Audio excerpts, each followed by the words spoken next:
Hi, I'm Dr. Mel, and welcome to another episode of Dr. Mel's Message.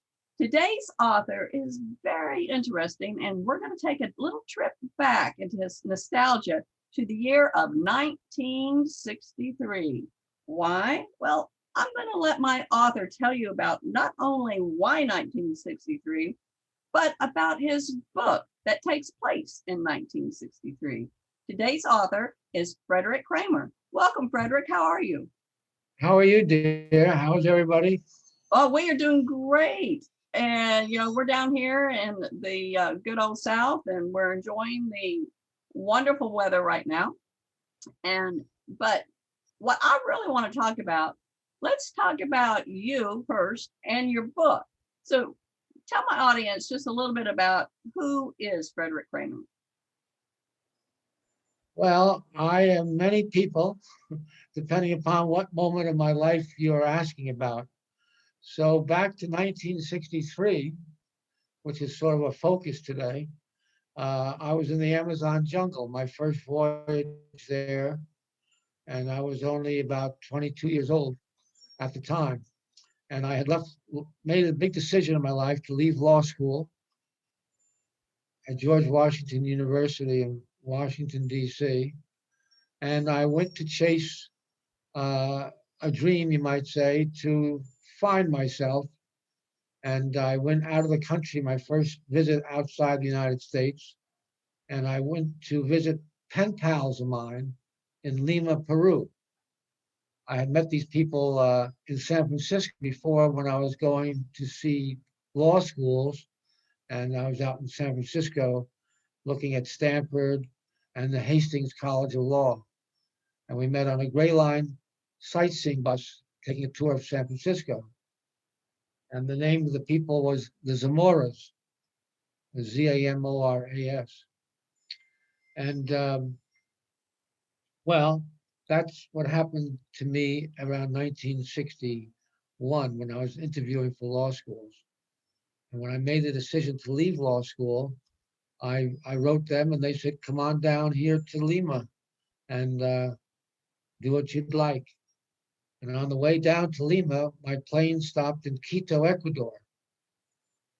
And I stayed in Quito for 3 days to get to know Quito. And at the rooming house where I was staying was a gentleman from Tampa, Florida, whose name was Wild Bill. And he at the time was exploring for orchids in the Amazon and bringing them back to his orchid farm in Tampa. So he asked me if I wanted to go with him in Ecuador to where he was going to see the orchids. And I said I had to get back to New Hampshire in August because I have a teaching contract. Oh, And I was going to teach school, my first time teaching at high school in Bellows Falls, Vermont. Anyway, he suggested if I make it to Lima to go to the Amazon and to Pucallpa, which is a jungle town on the Amazon River, and then um, take a river trip up to Iquitos, which is the northern point on the Ucayali River, all right. which is a First big of river. all, before we go any further, I want to make sure everyone knows the title of your book, which is Along the Ucayali, the Pucallpa to the Iquitos. And it is about your journey through the Amazon, down through different sorts of rivers. Before we go on, I want to show them the cover reveal trailer. So sit tight. We'll be right back.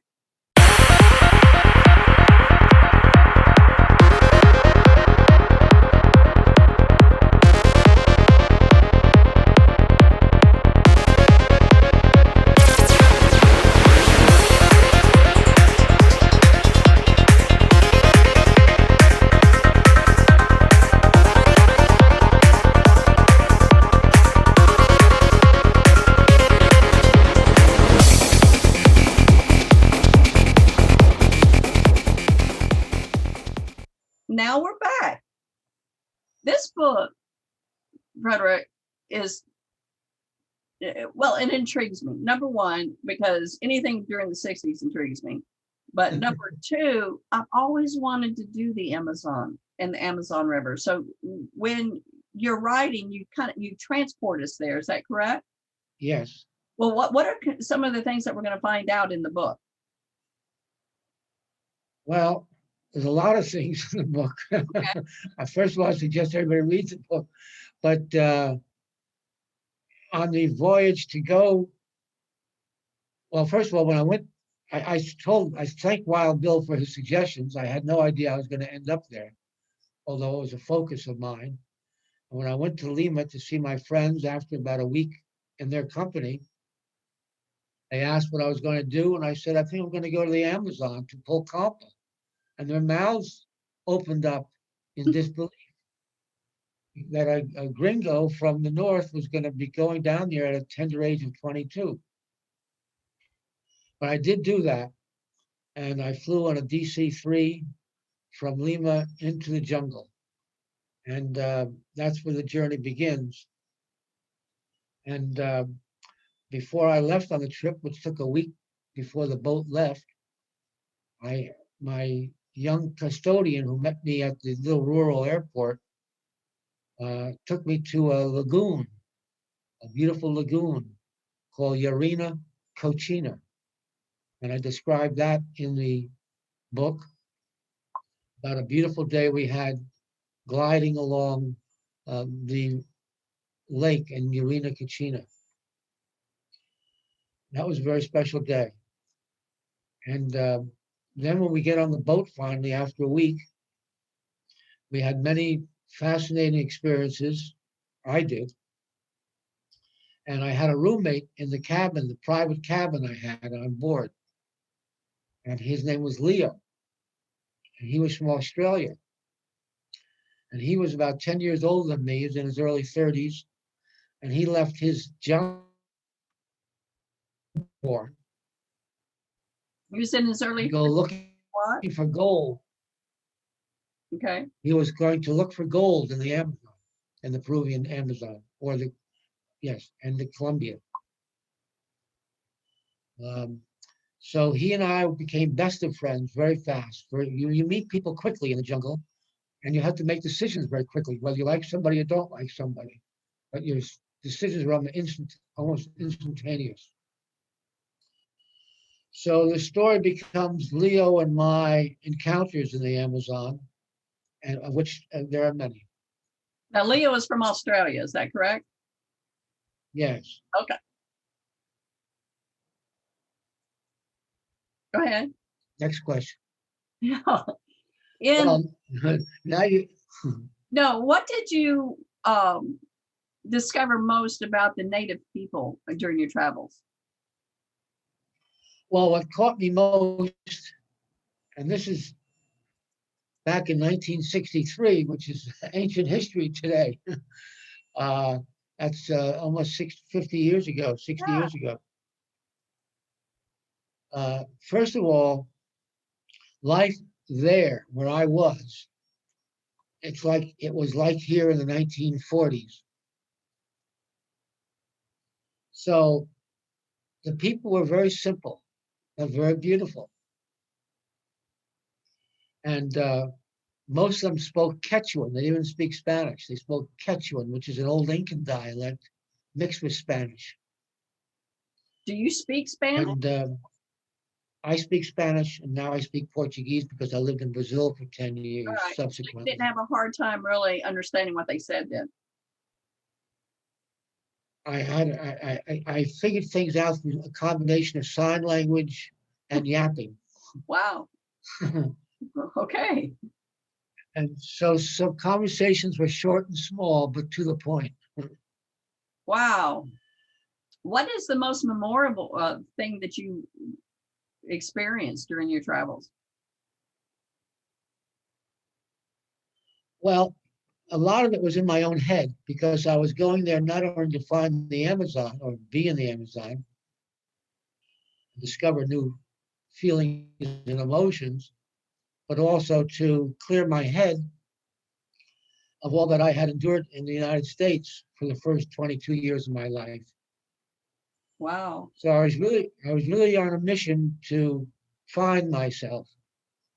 And so each moment of day was a matter of reflection and thinking back to my father's lumber yard where I used to work as a teenager, and uh, knowing I didn't want to be part of the lumberyard business, and how to explain that to my folks. And I had a teaching contract when I returned, but I didn't know that was going to be my future. So I had a lot spinning around in my head on the trip. I can tell. Now, is this book your first book?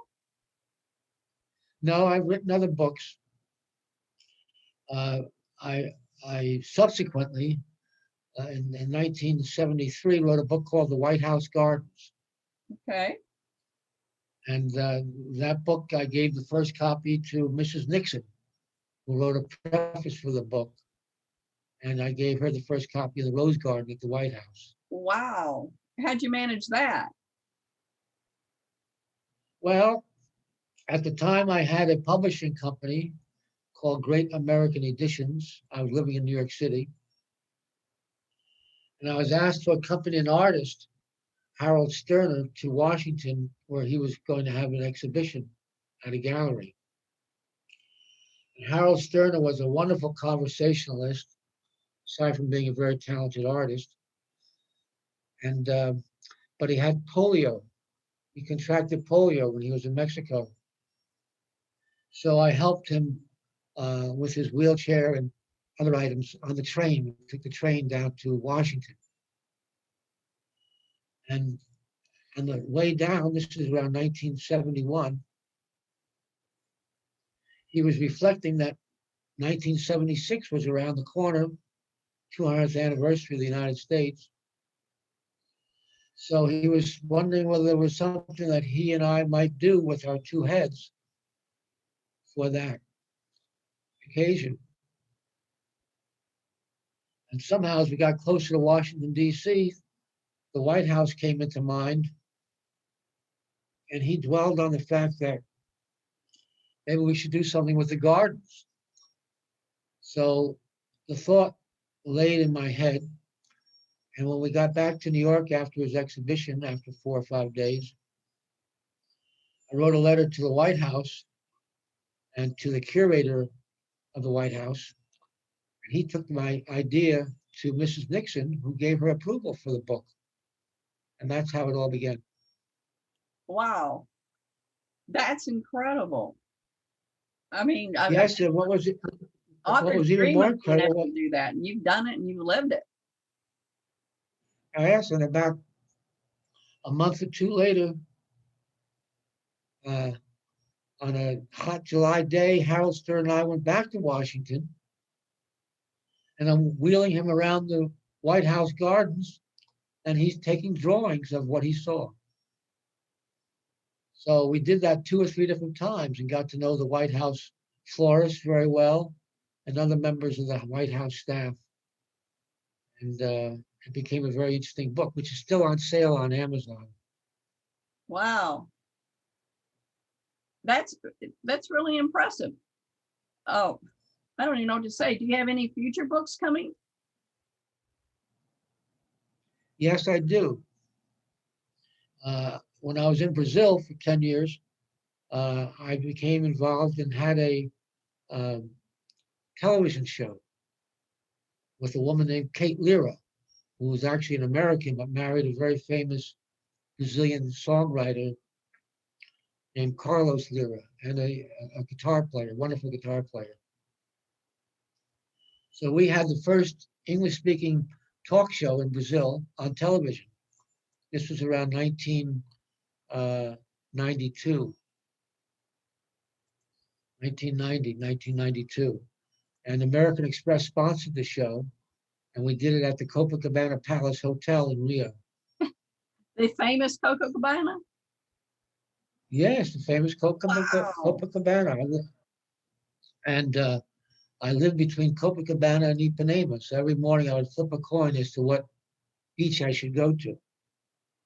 Wow. But this book I'm writing now is about my television producer experiences. Okay. Are you in that industry, or you're just with writing? Are you retired? I mean, what? I was in that industry very strong for about 20 years. I'm a member of the Television Academy, Uh-huh. and I was a member of the Friars Club also, famous Friars Club. Wow. So any chance of any of this going to become a screenplay or maybe a TV script or something like that for you, since you've been in that industry for so long? You want to represent me? I'm not an agent, so I Okay. can't. Yes. Well, I've got an agent working on it. Let's put it that way. Okay. Well, that's exciting. You know, that's exciting for you. Yes. And Yes. how, let's describe this. When you sit down to write, what is your writing habits like? What do you do? Well, sometimes I'm disciplined and sometimes I'm not.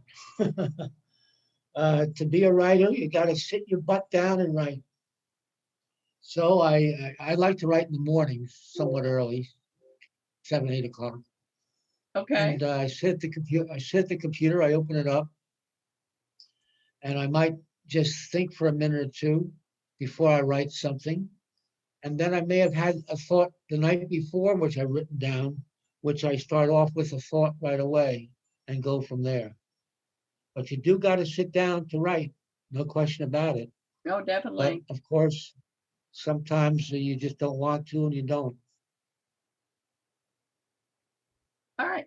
If you had one thing to sum up your book, the your travel to the Amazon, that's the one I'm talking about right now, what it would be? Well, I'm still thinking about that, as a matter of fact. Okay. But I just think that the thought is that you got to get away from yourself sometimes to think back about what you're doing in life. Yeah, you do. That's very good. One last question for you. If I was a new author, which I published 90, so I'm not, but there's a lot of new authors that, watch this and trying to learn from other authors. What would you tell a new author About what? about writing and publishing? Well, first write. Don't worry about the next steps. But first write what it is you want to write. Then, as far as marketing is concerned, surround yourself with people who have been there and done something and get advice from them. That would be your best source. Somebody who's been in the industry and has achieved something. You need to have an agent. So that would be the next step, to submit your stuff for agency, and don't be discouraged by rejections. So many stories of many famous authors today who have submitted many times, gotten rejections, and things went nowhere until something finally snapped. That is so true. Um, I think for authors, rejection is the hardest thing that they face. But when they realize that a rejection just makes them one step closer to that next step, yes, and they keep going, they're going to make it if they don't give up. And I think that's what you're trying to tell us today. Don't give up. Don't give up. Again, I have been discussing not a brand new book. It came out last, December 2020. Well, December, it came out in December.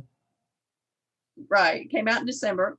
And the author is Frederick Kramer. And it's an interesting account of his travels through the Amazon back in 1966. So get a hold of it over on Barnes and Noble.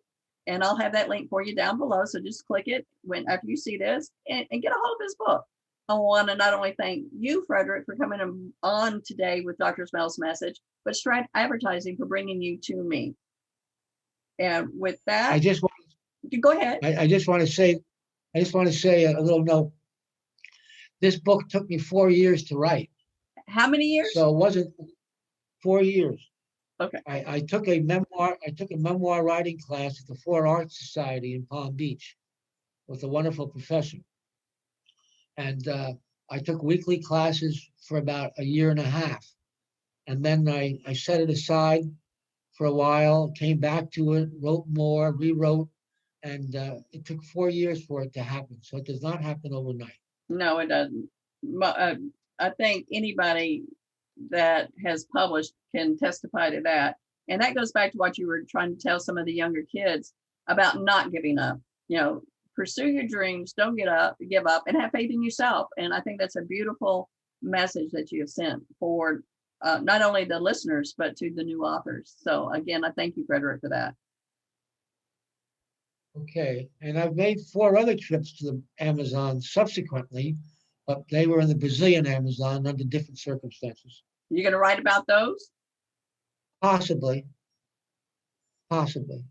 Well, stay tuned, folks. We're going to see if there's more to come from the Amazon from Frederick Kramer. Again, I'm Okay. Dr. Mel, and this has been Dr. Mel's message.